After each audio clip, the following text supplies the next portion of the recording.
Hello student, দেখো পেয়েছিলাম একটা ক্লাসে আজ করাবো তোমাদের নবম শ্রেণী গণিত রায় মার্টিন প্রশ্নবিচিত্রা সেকেন্ড সামেটিভ 2026। দেখো আজকে তোমাদের জন্য আমি নিয়ে এসেছি 10 নম্বর স্কুল। এর আগে তোমাদের 1 থেকে 9 নম্বর স্কুল দেওয়া হয়ে গেছে এবং পর্ষদ নমুনা প্রশ্নপত্র প্রথম সেট সেটাও দেওয়া হয়েছে। আজকে 10 নম্বর স্কুল তোমাদের চলে আসতে হবে পেজ নাম্বার 195 পেজ 10 নম্বর স্কুল।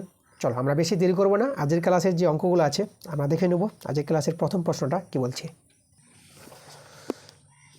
দেখো, 1 নম্বর প্রশ্নটা এখানে বলছে একটি ঘড়ি 200 টাকায় কিনে 30% লাভে বিক্রি করলে বিক্রয় মূল্য কত হবে। আচ্ছা, 200 টাকায় কিনে মানে ঘড়িটির ক্রয় মূল্য এখানে 200 টাকা আছে, কিনেছে মানে ক্রয় মূল্য, আর লাভ হয়েছে 30%। আচ্ছা, আমরা দেখো এখানে লাভ যে 30% হয়েছে না, এই লাভ থেকে আমরা বলতে পারবো যে 100 টাকা যদি ক্রয় মূল্য হয় তার বিক্রয় মূল্য কত হবে সেটাও বলতে পারবো আমরা। 30% যেহেতু লাভ হয়েছে, তা এখানে আমি তোমাদের লিখছি যে লাভ যে হয়েছে 30%, এটা হচ্ছে আমাদের 1 নম্বর অঙ্কটা। তাহলে আমরা এই 30% লাভ থেকে বলতে পারবো 100 টাকা যদি ক্রয় মূল্য হয় তাই বিক্রয় মূল্য হবে 130 টাকা। ঠিক আছে, এইটা কিন্তু আমরা বলতে পারবো। আচ্ছা, তাই এখানে চলো কথাটা লিখছি আমি যে 100 টাকা ক্রয় মূল্য হলে বিক্রয় মূল্য হবে 130 টাকা হবে, মানে ক্রয় মূল্যের সঙ্গে এই যে লাভ 30 সেটা যোগ করে দাও 130 টাকা। 130 টাকা শতকরা অনুসারে। ঠিক আছে, 30% লাভ থেকে আমরা বলতে পারবো যে 100 টাকা ক্রয় মূল্য হলে বিক্রয় মূল্য 130 টাকা, কারণ বিক্রয় মূল্য থেকে ক্রয় মূল্য বিয়োগ করে 30 টাকা লাভ 30% যেটা আসবে। আচ্ছা, তাহলে দেখো 100 টাকা ক্রয় মূল্য হলে বিক্রয় মূল্য 130 টাকা, তার 1 টাকা ক্রয় মূল্য হলে বিক্রয় মূল্য কত, আবার ক্রয় মূল্য এখানে 200 টাকা জানা আছে, তা আমাদের বিক্রয় মূল্য বেরিয়ে আসবে। তা আমরা বলবো 1 টাকা ক্রয় মূল্য হলে বিক্রয় মূল্য হবে ঐকিক নিয়ম অনুসারে আমাদের এটা বাই হয়ে যাবে। 100 টাকা ক্রয় মূল্য হলে বিক্রয় মূল্য যদি 130 টাকা হয়, তাহলে 1 টাকায় বিক্রয় মূল্য কত হবে, 1 টাকা ক্রয় মূল্য হলে বিক্রয় মূল্য কম হবে, ঐকিক নিয়ম। তার কম বলতে এটা নিচে দেব, 100টা নিচে নেমে যাবে। এবার ক্রয় মূল্য যেহেতু 200 টাকা এখানে দেওয়া আছে, এই যে 200 টাকা জিনিসটি কিনেছিল ঘড়িটি, তাহলে ক্রয় মূল্য কিন্তু এখানে 200 টাকা। তাহলে আমরা বলবো 200 টাকা ক্রয় মূল্য হলে বিক্রয় মূল্য, দেখো বিক্রয় মূল্য কিন্তু এবার বেরিয়ে আসবে। তাহলে 130 বাই 100, দেখো 1 যদি কম হয় তাহলে 200 টাকায় বেশি হবে, তাহলে বেশিতে আমরা এখানে গুণ দিব এত টাকা। আচ্ছা, এখানে দুটো শূন্য কেটে দিলাম। আচ্ছা, এবার এখানে গুণ করে নাও 130 আর 2, 13 দিয়ে 26 আর শূন্যটা বসে যাবে। 260 টাকা আমাদের কিন্তু বিক্রয় মূল্য সেই ঘড়িটির। তা দেখো 260 টাকা যদি অপশান দেখো, ডি নম্বর অপশানটা পাওয়া গেল। তোমরা এভাবে অঙ্কটা করে ডি নম্বর অপশান যখন পেয়েছো, এখানে ডি নাম্বার অপশানটা বসিয়ে দেবা। পরের প্রশ্নতে আমরা দেখো চলে আসবো 1-2 নম্বর প্রশ্নটা। আচ্ছা, 1-2টা আমরা আগের ক্লাসে কিন্তু আমরা এটা করে দিয়েছি। আচ্ছা, এটার জন্য তোমাদের যেতে হবে 4 নম্বর স্কুল, দেখতে পাচ্ছি 1-4 প্রশ্নটা। ঠিক আছে, এবার 1-3 নম্বর প্রশ্ন। 1-3 নম্বর প্রশ্নটা আমাদের করা হয়ে গেছে। এর জন্য তোমাদের যেতে হবে যে মধ্যশিক্ষার নমুনা প্রশ্নপত্র। ঠিক আছে, যে মধ্যশিক্ষা পর্ষদ নমুনা প্রশ্নপত্র যে প্রথম সেটটা দিয়েছিলাম, আমি এখানে পর্ষদ শুধু লিখে দিচ্ছি। ঠিক আছে, পর্ষদ নমুনা প্রশ্নপত্র। তাহলে এখানে তোমাদের সেখান থেকে দেখবা যে প্রথম সেটে পর্ষদ নমুনা প্রশ্নপত্র থেকে তোমাদের যে অঙ্কটা আছে সেটা 1-3 নম্বরটা আছে। আমি বলে দিলাম যে 1-3 নম্বর প্রথম সেটে তোমরা পাবা, অঙ্কটা করে দিয়েছি। 1-4 নম্বর 1-4 নম্বর প্রশ্নটা কিন্তু আমাদের হয়ে গেছে আগের ক্লাসগুলোতে। তোমাদের যেতে হবে এটা 1 নম্বর স্কুলে যাবা, সেখানে দেখবা 1-5 নম্বর প্রশ্নটা আছে। ঠিক আছে, 1-5-টা। চলো আমরা 2-এর দাগের প্রশ্নগুলোতে চলে আসি। 2-1 নম্বর 2-1 নম্বর প্রশ্নটা কিন্তু আমরা করে দিয়েছি আগের ক্লাসে। তোমাদের যেতে হবে 3 নম্বর স্কুলে, দেখবা 2-1 প্রশ্নটা। এবার 2-2 নম্বর 2-2 নম্বর প্রশ্নটাও আমরা করে দিয়েছি আগের ক্লাসগুলোতে। এর জন্য যেতে হবে তোমাদের 2 নম্বর স্কুলে যাবা, সেখানে দেখবা 2-2 প্রশ্নটা আছে। ঠিক আছে, দেখো এই প্রশ্নগুলো কিন্তু আমরা আগের ক্লাসে তো করে দিয়েছি, আগের ক্লাসে হয়ে গেছে বলে আমি করাচ্ছি না, তোমাদের বলে দিলাম যে কোথায় গেলে তোমরা পাবা। ঠিক আছে, আগের ক্লাসগুলো দেখো, তোমাদের এই জন্য বলবো যে প্রথম থেকে ক্লাসগুলো ভালো করে দেখতে হবে, তখন তোমাদের কোনো সমস্যা হবে না। আর আগের ক্লাসগুলো তোমরা দেখবা, যে ক্লাসগুলো আমি প্লেলিস্ট বানিয়ে রেখেছি, আমার চ্যানেলে ভিজিট করে তোমরা দেখবা যে রায় ও Martin Prashnabichitra second summative class 9 Prashnabichitra second summative 2026 বলে যে প্লেলিস্ট তৈরি করে রেখেছি, সেখান থেকে পরপর প্রত্যেকটা সেট প্রত্যেকটা স্কুল তোমরা পেয়ে যাবা। তো তোমরা আগের ক্লাসগুলোতে তোমরা অঙ্কগুলো দেখে নেবে, ঠিক আছে, কোনো সমস্যা হবে না তোমাদের। আমরা চলে আসবো পরের পেজে। আমরা 195 পেজের দেখালাম অঙ্কগুলো, এরপরে 196 পেজে চলে আসবো আমরা 3 নাম্বার অঙ্কে। চলো দেখে নেব 3 প্রশ্নটা কী বলছে। দেখো এখানে আমাদের যে প্রশ্নটা বলেছে,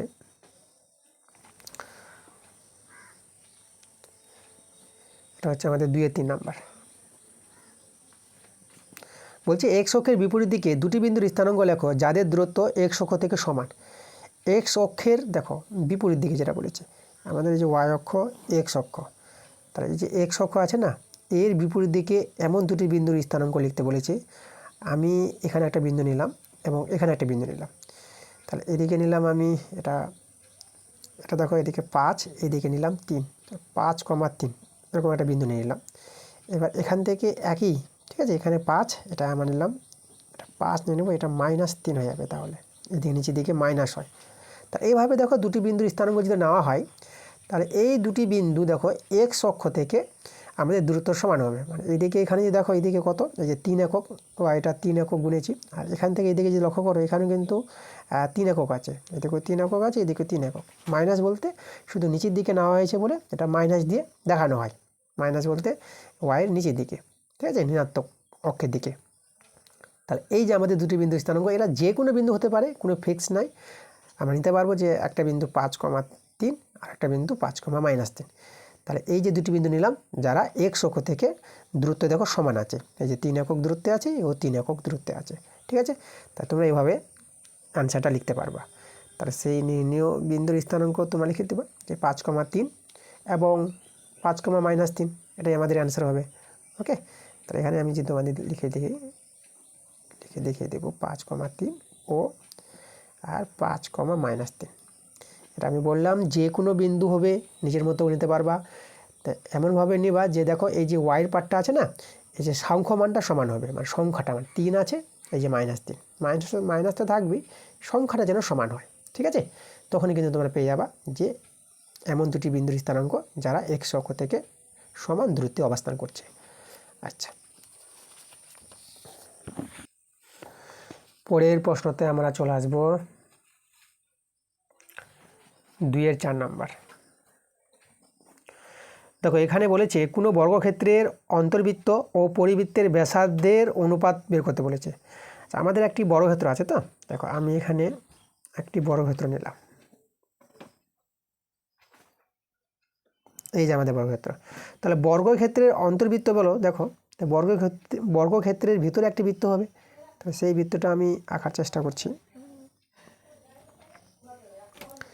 বৃত্তটা এমনভাবে হবে অন্তর্বৃত্ত যেটা বর্গক্ষেত্রের বাহুগুলোকে স্পর্শ করবে বৃত্তটি, ঠিক আছে। এভাবে একটি আমি বর্গক্ষেত্রের অন্তর্বৃত্ত আমি তৈরি করলাম। আচ্ছা, তাহলে এখানে আবার আমাদের পরিবৃত্ত বলেছে। তার পরিবৃত্ত বলতে দেখো বর্গক্ষেত্রের পরিবৃত্ত বলতে এইভাবে আমাদের তৈরি হবে।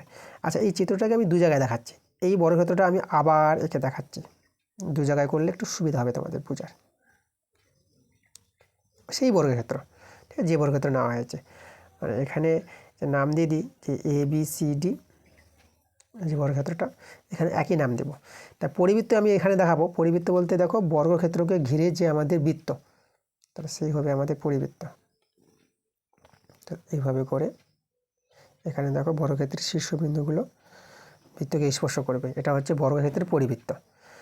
তো এখানে আমি বর্গক্ষেত্রের বাহুর দৈর্ঘ্য যদি ধরে নিই, ঠিক আছে, এই যে আমাদের এখানে আমাদের এটা আছে ABCD, বর্গক্ষেত্রের বাহুর দৈর্ঘ্য যেটা AB, আমি ধরে নিলাম যে A একক। তাহলে বর্গক্ষেত্রের বাহুর দৈর্ঘ্য যদি A একক হয়, তাহলে এই ক্ষেত্রে দেখো তো এখানে আমাদের এই যে এই বৃত্তের ব্যাসটা যদি আমি তৈরি করি, এটা হচ্ছে বৃত্তের ব্যাস, এখানে কেন্দ্রবিন্দু। তাহলে দেখো আমাদের এই বৃত্তের ব্যাসটা অন্তর্বৃত্তের বর্গক্ষেত্রের অন্তর্বৃত্তের ব্যাসটা এবং বর্গক্ষেত্রের বাহু দৈর্ঘ্য কী হবে, সমান হবে না এক্ষেত্রে। তাহলে এখানে আমরা এই যে এই বৃত্তের আমরা এই যে অন্তর্বৃত্তের বর্গক্ষেত্রের অন্তর্বৃত্তের আমরা ব্যাসার্ধ পেয়ে যাব এই যে ব্যাসের অর্ধেক মানে বাহুর অর্ধেক মানে a/2। তাহলে এখানে তোমাদের বলবো যে আমি এখানে ধরে নিচ্ছি, ধরি বর্গক্ষেত্রের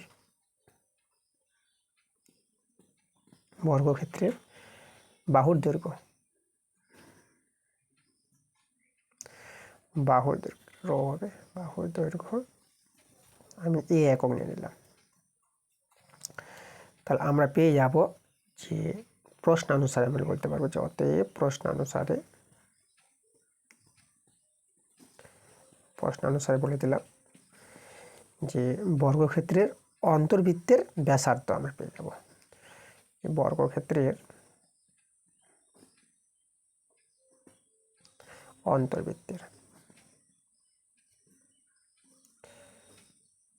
অন্তর্বৃত্তের ব্যাসার্ধ, যেটা বললাম যে পুরো যে ব্যাসটা আমাদের a একক, বাহু দৈর্ঘ্যটা দেখো এই যে বর্গক্ষেত্রের বাহু দৈর্ঘ্য যতটা হবে ততটাই হবে এই যে অন্তর্বৃত্তের ব্যাস। তাহলে ব্যাসার্ধ হবে তার অর্ধেক, ঠিক আছে, বাহুর অর্ধেক। তাহলে a/2 একক হয়ে যাবে আমাদের বর্গক্ষেত্রের অন্তর্বৃত্তের ব্যাসার্ধ, ঠিক আছে। আচ্ছা, তাহলে আমরা অন্তর্বৃত্তের ব্যাসার্ধ পেয়ে গেছি। আমাদের এবার দরকার পরিবৃত্তের ব্যাসার্ধ।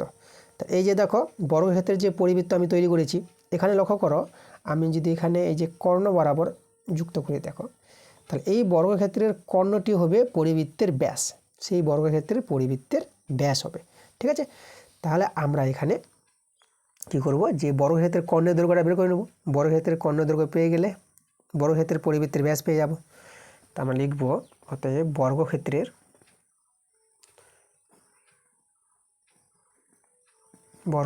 কর্ণের দৈর্ঘ্য। দেখো বর্গক্ষেত্রের কর্ণের দৈর্ঘ্য সূত্রটা মনে রাখবা। বর্গক্ষেত্রের বাহুর দৈর্ঘ্য যদি জানা থাকে তার কর্ণের দৈর্ঘ্য পেয়ে যাবা। এই যে √2 ইন্টু বাহুর দৈর্ঘ্য, √2 ইন্টু বাহুর দৈর্ঘ্য একক, এটা হচ্ছে বর্গক্ষেত্রের কর্ণের দৈর্ঘ্য।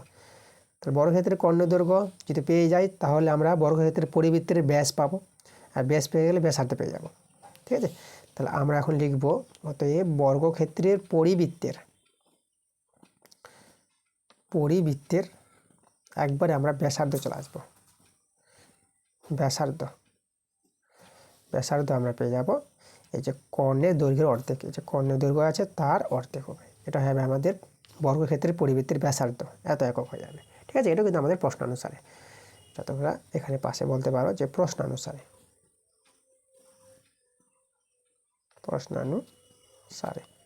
মানে প্রশ্নে যেভাবে উল্লেখ করেছে ওই অনুসারে, চিত্র অনুসারে আমরা কিন্তু এটা বলতে পারবো যে এই বর্গক্ষেত্রের পরিবৃত্তের যে ব্যাসার্ধ হবে কর্ণের দৈর্ঘ্যের অর্ধেক হবে, কর্ণের দৈর্ঘ্য যা হবে তার অর্ধেক হবে বর্গক্ষেত্রের পরিবৃত্তের ব্যাসার্ধ, ওকে গুড।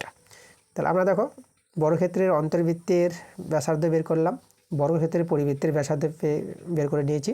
এবার এদের আমাদের অনুপাত বের করতে হবে। তো এবার আমরা লিখব অতএব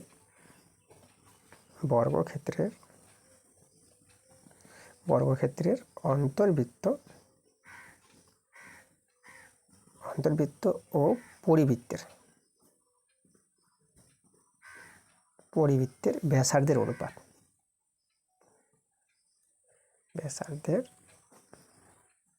অনুপাত,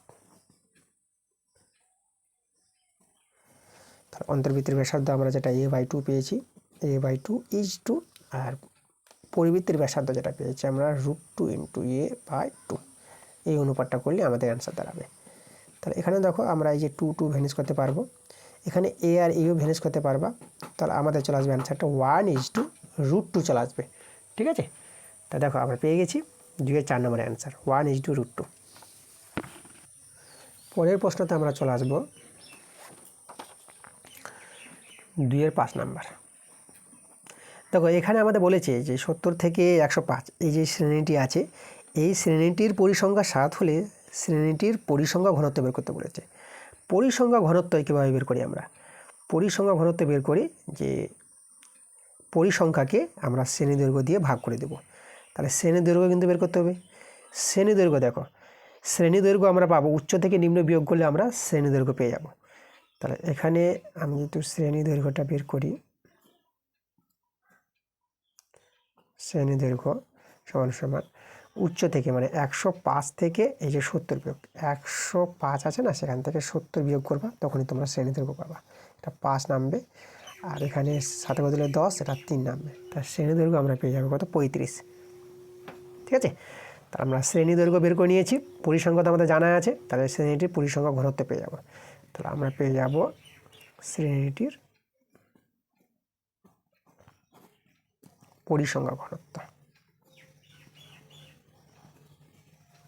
পরিসংখ্যা ঘনত্ব সমান সমান পরিসংখ্যা ঘনত্ব, যেটা তোমাদের বললাম যে পরিসংখ্যাকে শ্রেণী দৈর্ঘ্য দিয়ে ভাগ করব।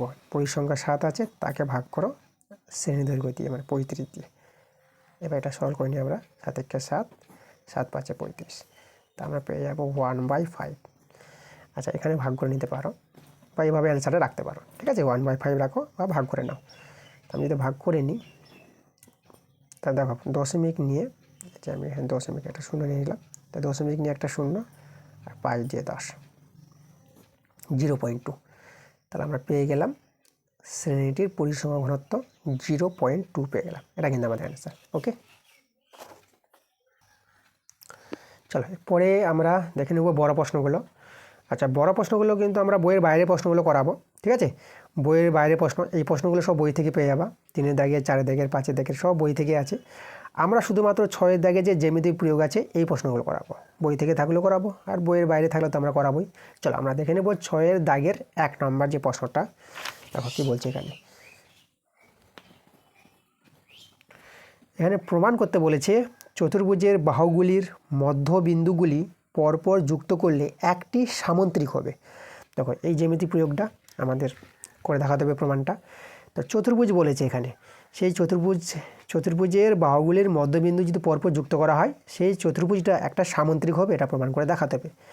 তো এখানে আমি একটা চতুর্ভুজ অঙ্কন করব, যেটা সামন্ত্রিক আকারে তৈরি করব চতুর্ভুজটাকে। তো চলো দেখো, আমি এখানে চতুর্ভুজ তোমাদের তৈরি করে দেখাচ্ছি একটি।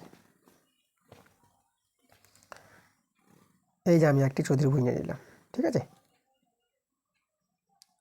আচ্ছা এখানে নাম দিয়ে দেবো চতুর্ভুজের, এটা এ, বি, সি আর ডি। এই যে এ, বি, সি, ডি আমাদের একটি চতুর্ভুজ আছে। ওকে, এই যে আমাদের, তাহলে এই চতুর্ভুজের যে বলেছে দেখো এই বাহুগুলির মধ্যবিন্দু, প্রত্যেকটা বাহুর মধ্যবিন্দু। তাহলে এখানে আমি এ বি বাহুর মধ্যবিন্দু নিব, বিসি বাহুর মধ্যবিন্দু। আচ্ছা, এ বি বাহুর মধ্যবিন্দুর আমি একটা নাম দিয়ে দিচ্ছি, এটা আমি ই নাম দিয়ে দিলাম, এই নামটা আমি এফ দিয়ে দিলাম। এর মধ্যবিন্দু নিব, ডিসি বাহুর মধ্যবিন্দু আমি এখানে জি নিয়ে নিচ্ছি, আর এডি বাহুর মধ্যবিন্দু আমি নিয়ে নিচ্ছি এইচ। ঠিক আছে, আচ্ছা এবার যে জিনিসটা করা হলো, চলো আমি এখানে তোমাদের লিখে দেখাচ্ছি। যেহেতু এখানে এবিসিডি চতুর্ভুজ ধরেছি, তাহলে আমরা ধরি থেকে শুরু করব। ধরি এবিসিডি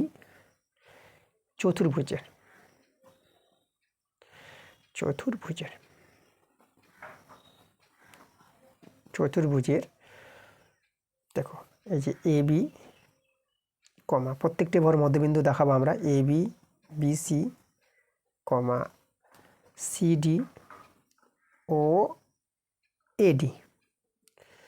এই যে এ বি, বিসি, সিডি ও এডি বাহুগুলির মধ্যবিন্দু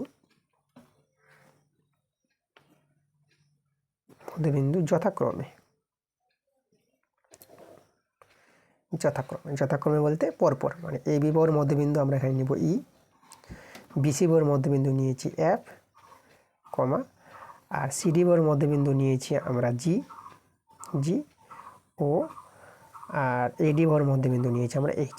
এই যে দেখো, তাহলে 4টি মধ্যবিন্দু আমরা নিয়েছি। তাহলে এভাবে প্রশ্ন বলেছে, তাহলে আমাদের প্রমাণ কি করতে বলেছে? তাহলে প্রমাণ করতে বলেছে যে এই যে মধ্যবিন্দুগুলি যদি যুক্ত করা হয়, চলো আমি মধ্যবিন্দুগুলি যুক্ত করে দেখাচ্ছি। এখানে এটা এভাবে যুক্ত করলাম, তারপরে আমি এখানে ইএফ যুক্ত করব, এদিকে এফ জি যুক্ত করি আমি এফ জি, আর এদিকে আমি এইচ জি যুক্ত করব। এই দেখো, তাহলে এই চতুর্ভুজের মধ্যবিন্দুগুলি যুক্ত করে আমাদের কি বলেছে যে যুক্ত করলে পরে একটি সামন্ত্রিক গঠিত হবে। ঠিক আছে, এই যে দেখো, মানে ই এফ জি এইচটা কী হবে আমাদের একটি সামন্ত্রিক, এটাকে আমাদের প্রমাণ করে দেখাতে হবে। ওকে, এটা তো বলেছে যে চতুর্ভুজের বাহুগুলি, এই যে চতুর্ভুজের বাহুগুলির মধ্যবিন্দু পরপর যুক্ত করলে একটি সামন্ত্রিক তৈরি হবে। তাই যে মধ্যবিন্দুটি যুক্ত করে আমাদের এটাকে সামন্ত্রিক দেখাতে হবে। তার আমাদের কী প্রমাণ করতে হবে? আমাদের প্রমাণ করতে হবে যে EFGH একটি সামুদ্রিক। আমরা এটা লিখব যে প্রমাণ করতে হবে যে EFGH একটি সামুদ্রিক।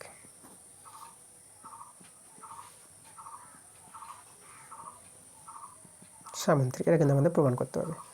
আচ্ছা, প্রমাণ করার জন্য আমাদের এখানে একটু অঙ্কন করতে হবে।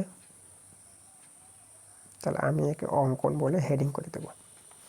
দেখো, অঙ্কনটা এখানে তোমাদের আগে ছবিতে দেখিয়ে দিই আমি কি করব। অঙ্কনটা দেখো, শুধু দেখো ই এবং জি বিন্দু যুক্ত করব, জি যুক্ত করলাম, আর এদিকে বিডি যে কর্ণ আছে বিডি বিন্দু যুক্ত করব। এই যে আমাদের দেখো, আমি ই বিন্দু আর জি বিন্দু যুক্ত করলাম, আর বি বিন্দু আর ডি বিন্দু যুক্ত করলাম। এটাই আমরা লিখবো এখানে। এখানে লিখব ই কমা জি ও বি কমা ডি বিন্দু যুক্ত করে পাই,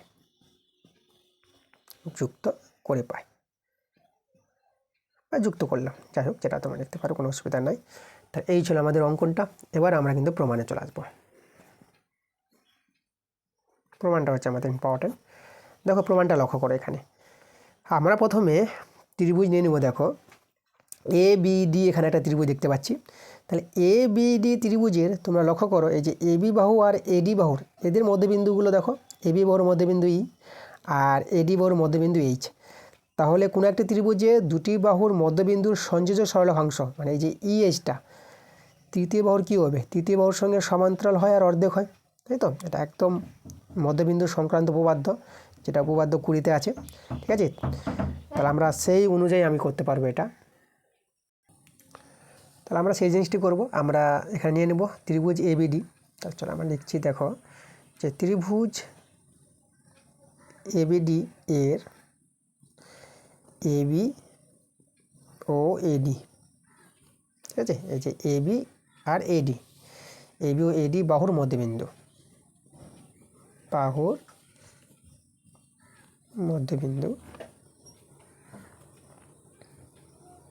যথাক্রমে, দেখো AB বাহুর মধ্যবিন্দু E আছে, E ও, আর AD বাহুর মধ্যবিন্দু H আছে, H। তাহলে এইভাবে দেখো যে কোনো একটি ত্রিভুজের দুটি বাহুর মধ্যবিন্দু যদি পাওয়া যায়, তা দুটি বাহুর মধ্যবিন্দুর সংযোজ্য সরলরেখাংশ তৃতীয় বাহুর সঙ্গে, যে BD বাহুর সঙ্গে সমান্তরাল হবে, মানে EHটা BDর সঙ্গে সমান্তরাল হবে এবং EHটা BDর অর্ধেক হবে। একদম 20 নম্বর উপপাদ্য, ঠিক আছে? তা সেটা আমরা করে লিখে দেবো এখানে। তা আমরা লিখতে পারবো এখানে যে EH সমান সমান হাফ BD, এটা হবে, এবং আমি এখানে বলবো যে EH সমান্তরাল হবে এই যে BDর সঙ্গে সমান্তরাল হবে, এই যে আমাদের BD, ঠিক আছে? দেখো এখানে আমি BD দিয়ে দেবো, সরি এখানে একটু ভালো করে লিখি, এই যে আমাদের BD। তাহলে EH সমান্তরাল BD, ঠিক আছে? এটা কিন্তু হবে। এখানে কারণটা যদি তোমাদের লিখে দিই, একদম উপপাদ্য 20, এটা আমি লিখে দেবো যে উপপাদ্য 20 থেকে পাই। তোমাদের 20 নম্বর যে উপপাদ্য আছে একদম বই থেকে আছে, তো এটা কিন্তু আমাদের প্রমাণটা ওখানে করে দেওয়া আছে। তো সেই উপপাদ্য 20 থেকে কিন্তু এটা আমরা লিখতে পারবো। ওকে, আচ্ছা, এখানে আমি এই যেটা পেলাম, এটাকে ধরো আমি 1 নং নাম দিয়ে রেখে দিলাম। এরপরে আমরা এখানে আর একটা ত্রিভুজ দেখতে পাচ্ছি, দেখো ত্রিভুজ CBD। তাহলে এই ত্রিভুজের দেখো এই যে CB বাহু আর CD বাহুর মধ্যবিন্দু F এবং G, একইভাবে আমরা বলতে পারবো। তো চলো এখানে আমরা লিখব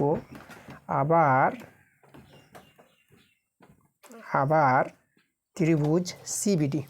এই যে আমাদের CBD ত্রিভুজ, CBD এর CB বাহু, এর CB বা BC বলতে পারো, চলো BC বলে দিচ্ছি, BC ও CD বাহুর মধ্যবিন্দু মধ্যবিন্দু মধ্যবিন্দু যথাক্রমে আমরা এখানে দেখাতে পারবো বিসি বড় মধ্যবিন্দু এফ, এই যে এফ ও, আর সিডি বড় মধ্যবিন্দু আমাদের জি, এই যে আমাদের জি। তাহলে একইভাবে বলতে পারবো যে দেখো কোনো একটা ত্রিভুজের দুটি বাহুর মধ্যবিন্দুর সংযোজিত সরলরেখাংশ এই যে এফ জিটা তৃতীয় বাহুর সঙ্গে যে বিডির সঙ্গে কী হবে, সমান্তরাল হবে এবং অর্ধেক হবে। তাহলে আমরা এখানে অতএব দিয়ে বলে দেবো যে এফ জিটা, এই যে এফ জি হবে আমাদের সমান সমান হাফ বিডি এবং এফ জি সমান্তরাল হবে বিডির সঙ্গে। এই দেখো এটাকে আমি নাম দিয়ে দেবো 2 নং নাম দিয়ে দেবো, তাই তো। তাহলে এবার দেখো এখানে লক্ষ্য করো 1 ও 2 থেকে আমরা কি পেয়ে যাব। তাহলে দেখো এই যে ইএসটা বিডির অর্ধেক, আবার এফজিটা বিডির অর্ধেক। তাহলে বিডি যদি 4 সেমি হয় তাহলে ইএইচ কত হবে 2 সেমি। এখানে আবার বিডির অর্ধেক এফজি আছে যেটা পেয়েছি, তাহলে এফজিটা আমাদের 2 সেমি হয়ে যাবে। তাহলে আমরা দেখতে পাচ্ছি যে 1 ও 2 থেকে ইএইচ সমান সমান এফজি আমরা বলতে পারবো, ঠিক আছে। তাহলে 1 ও 2 থেকে ইএইচ সমান সমান এফজি হবে এবং 1 ও 2 থেকে আমরা পাবো ইএইচ সমান্তরাল এফজি পেয়ে যাব, কারণ ইএইচটা যদি বিডির সঙ্গে সমান্তরাল হয়, আবার এফজিটা বিডির সঙ্গে সমান্তরাল যেটা আমরা পেয়েছি 1 নং এবং 2 নংয়ে। তাহলে দেখো তাহলে এই বাহুটা এই বাহুর সঙ্গে সমান্তরাল, আবার এই বাহুটা এই বাহুর সঙ্গে সমান্তরাল, তাহলে আমরা ইএইচটা আর এফজিটা পরস্পর সমান্তরাল হবে, তাই না। তাহলে আমরা 1 ও 2 থেকে বলতে পারবো 1 ও 2 থেকে পাই, 2 থেকে আমরা লিখতে পারবো যে এই যে ইএইচ সমান সমান এফজি বলবো, ইএইচ সমান সমান এফজি এবং ইএইচ সমান্তরাল হবে এফজি, ঠিক আছে। যেটা তোমাদের বুঝালাম যে ইএইচটা এফজির সঙ্গে সমান হবে আর ইএইচটা এফজির সঙ্গে আবার সমান্তরাল হবে, যেটা 1 ও 2 থেকে তোমরা কিন্তু বলতে পারবা। তা দেখো তো এখানে ইএফজিএইচ এই যে চতুর্ভুজটা আছে, এই চতুর্ভুজের এক জোড়া বিপরীত বাহু আমরা কি পেলাম, সমান এবং সমান্তরাল পেয়ে গেলাম না। তাহলে এখানে সেটাই বলবো যে দেখো ইএফজিএইচ চতুর্ভুজের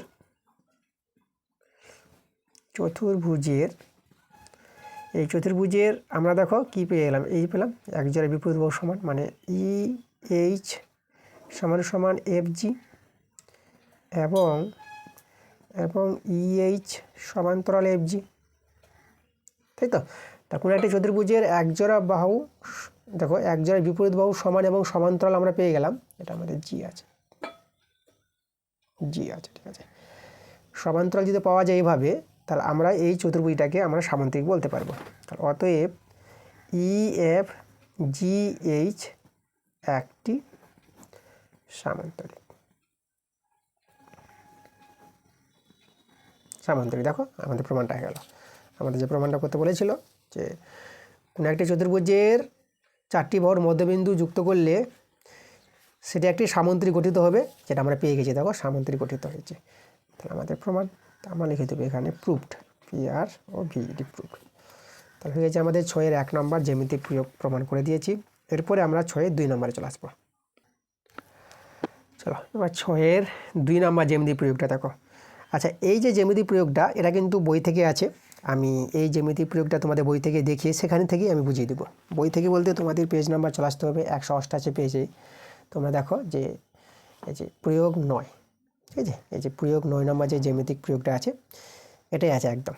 তো কী বলছে দেখো প্রশ্নটা, যে এখানে প্রমাণ করতে বলেছে একটি সামান্তরিকের, ঠিক আছে, দুটি কর্ণ সামান্তরিকটিকে 4টি সমান ত্রিভুজে ভাগ করে দেবে।